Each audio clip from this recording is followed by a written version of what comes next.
Shalom, selamat malam saudara yang dikasihi Tuhan Yesus Kristus. Selamat berjumpa kembali dalam renungan pada malam hari ini.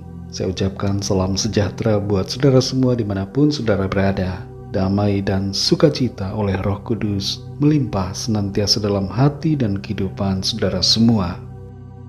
Sebelum kita mendengarkan renungan firman Tuhan, mari kita berdoa. Bapa, dalam nama Tuhan Yesus Kristus, Tuhan yang agung, yang layak dipuji disembah, Allah yang selalu mengasihi kami bersyukur untuk penyertaan-Mu di sepanjang hari ini. Oleh karena Tuhan telah mengerjakan perkara yang luar biasa, Tuhan sudah memampukan kami melakukan segalanya. Saat ini kami rindu kembali dikuatkan dengan firman-Mu. Urapilah kami Tuhan agar kami mengerti dan taat pada kehendak-Mu. Dalam nama Tuhan Yesus kami berdoa. Haleluya. Amin. Saudara yang dikasihi Tuhan, ayat renungan kita pada saat ini terdapat dalam 1 Samuel 16 ayat yang ke-7. Tertulis demikian. Tetapi berfirmanlah Tuhan kepada Samuel, janganlah pandang parasnya atau perawakan yang tinggi, sebab aku telah menolaknya. Bukan yang dilihat manusia, yang dilihat Allah. Manusia melihat apa yang di depan mata, tetapi Tuhan melihat hati. Saudara yang dikasihi Tuhan, Joseph Stowell, seorang tokoh, akademisi, dan rohaniwan, pernah mengatakan bahwa hati dalam Alkitab seringkali tertulis sebagai sebuah istilah yang paling komprehensif untuk menunjukkan autentisitas atau originalitas pribadi seseorang. Hati merupakan bagian dari keberadaan kita, di mana kita menginginkan, merencanakan, dan memutuskan. Hati digambarkan sebagai tempat aktivitas spiritual yang sadar dan menentukan. Hati menunjuk kepada pribadi seseorang secara keseluruhan yang berkaitan dengan perasaan, keinginan, hasrat, pemikiran, pemahaman, dan kemauannya. Dan hati merupakan pusat dari manusia, serta menjadi tempat yang dituju oleh Tuhan, di mana Tuhan mau tinggal.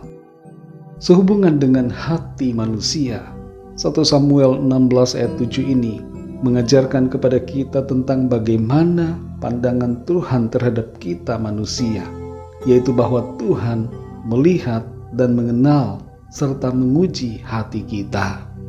Ia tidak menilai kita dari apa yang nampak dari luar.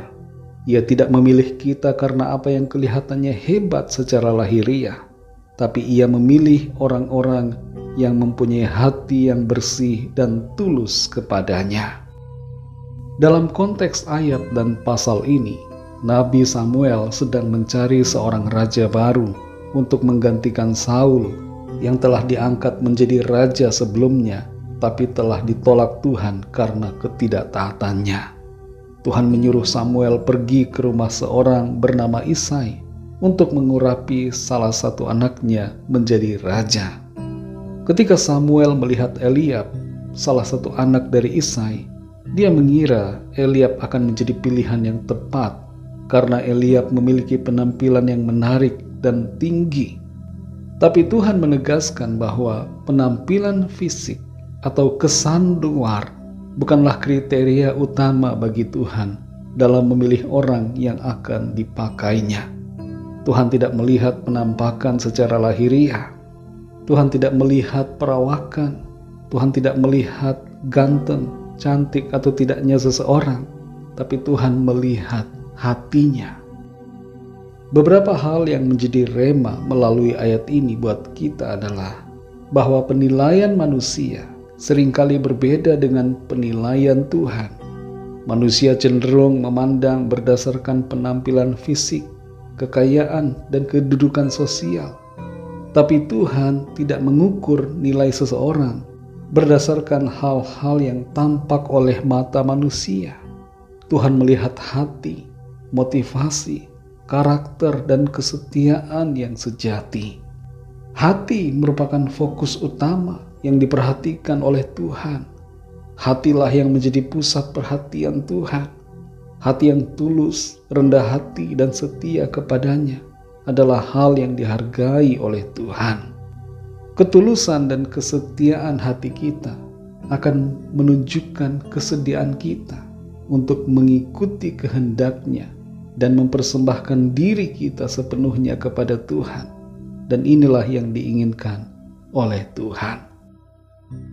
Saudara yang dikasihi Tuhan, dalam dunia ini kita seringkali terpengaruh untuk memoles penampilan luar kita dengan maksud untuk mengesankan orang lain. Tapi saat ini kita diingatkan melalui firman Tuhan bahwa yang perlu dipoles adalah hati kita. Izinkan Tuhan bertahta dalam hati kita, membersihkan semua kekotoran dan memenuhinya dengan kasih dan kebenaran. Mari kita fokus untuk memiliki hati yang baik, miliki kerendahan hati, dan setialah kepada Tuhan.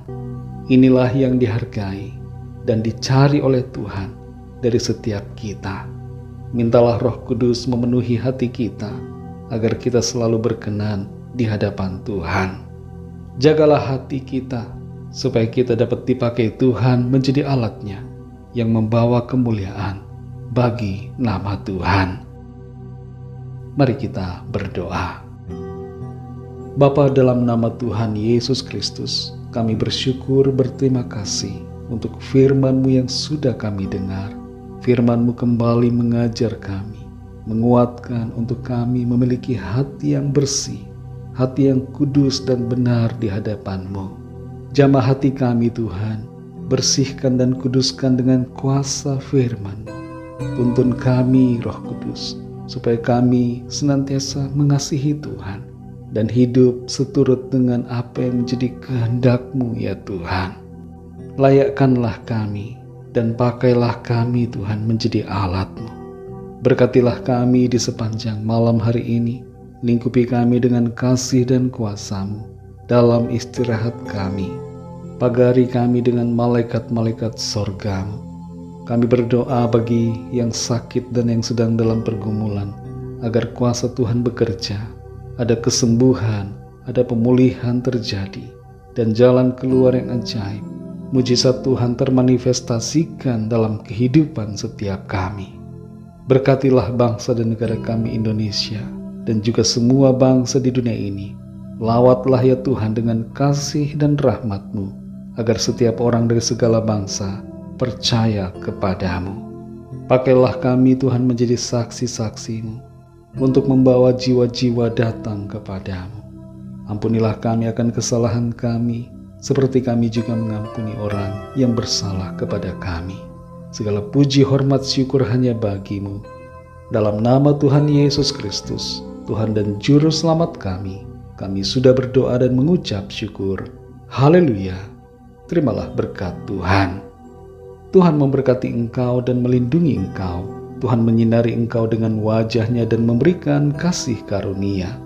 Tuhan menghadapkan wajah-Nya kepadamu dan memberikan damai sejahtera.